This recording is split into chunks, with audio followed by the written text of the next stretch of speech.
Yes, thank you, Mr. Chair, and thanks to our nominees for being here today. There has been a lot of discussion about reductions in force today, and Mr. Cooper, I'll just ask you if you happen to know this, what % of federal employees have received a reduction in force notice? Yes, Senator. I don't know the specific number, but it's a relatively small number if you look at the overall workforce today. Yes, and while the RIFs are front and center, let's look at some of the employees who might need to get a RIF notice if they haven't already. A Veterans Affairs manager responsible for scheduling veterans appointments posted on social media that he was phoning it in from a bubble bath while calls to the VA have gone unanswered. Yes, that is a hairy leg hanging out of a bathtub. That is the actual photo that he posted during his work hours and on a Zoom call. An Army veteran gave up on getting mental health, and please listen to this, everyone. An Army veteran gave up on getting mental health care from the VA because after years of trying to get an appointment, he met with a therapist who, quote, spent the appointment singing the praises of remote work with a cat draped around her neck. He said it was such a disaster that, quote, now I'm just on my meds doing my best. A HUD employee was arrested for drunk driving at 3:30 in the afternoon on a Friday and may have been paid for time spent sitting in jail. HUD had no idea until I told them. For more than 3 years, a Social Security employee was running a home inspection business. Meanwhile, his mother was responding to his emails. It should have been a hole-in-one, but it took the IRS nearly a decade to fire an IRS employee who was golfing on the taxpayer's dime. The E in DOGE doesn't stand for elimination, it stands for efficiency. The American people are best served by an efficient workforce full of good employees, and there are many. I have been heartened by the number of federal employees who have approached me blowing the whistle on bureaucrats who are failing to live up to the standards we expect.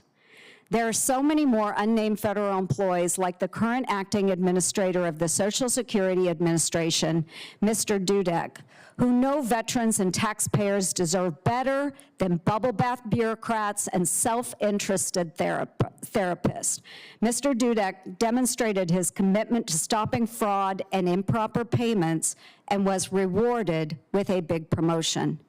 So Mr. Cooper and Mr. Euland, how can agencies be empowered to not only dismiss bad employees quickly, but also provide positive incentives for good employees like fast-tracked promotions and other rewards? And I'll start with you, Mr. Cooper. Great, thank you, Senator.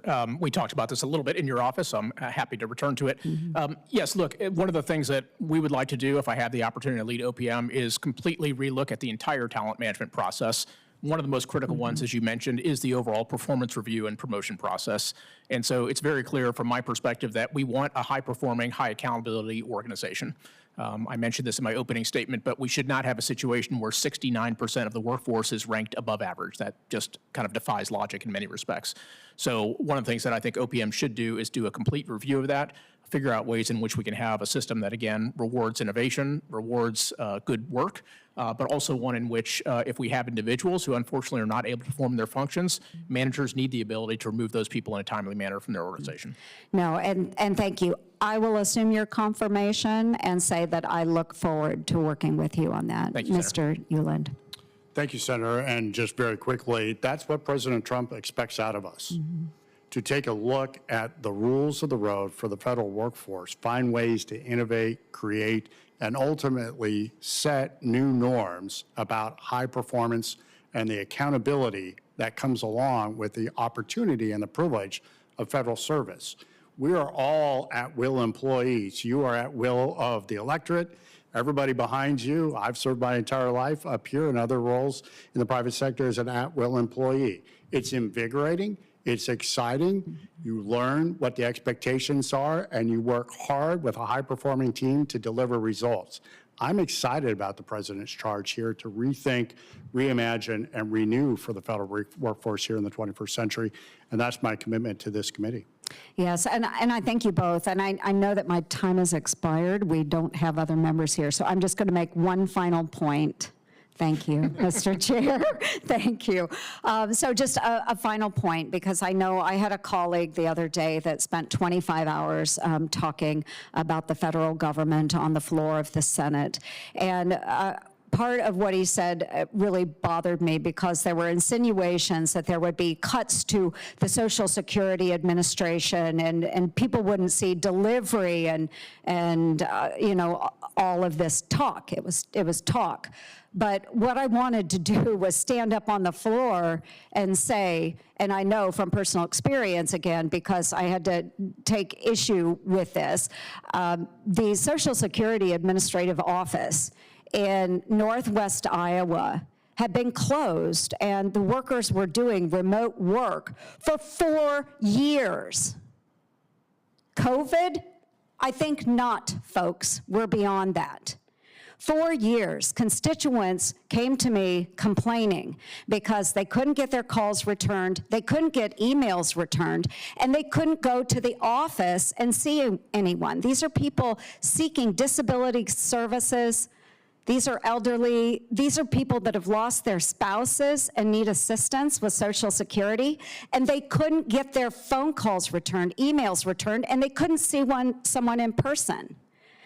I had to call the Social Security Administrator into my office to answer why these people are not at work and assisting our citizens. So don't tell me that everything has been rolling just so smoothly under this last administration. We need people that care about our constituents. They need to show up to work and do their work. We should reward good employees and get rid of those that truly don't want to work for Americans and only are working for themselves. So I do expect that from both of you, and I know that we will get that from both of you. Thank you, Mr. Chair.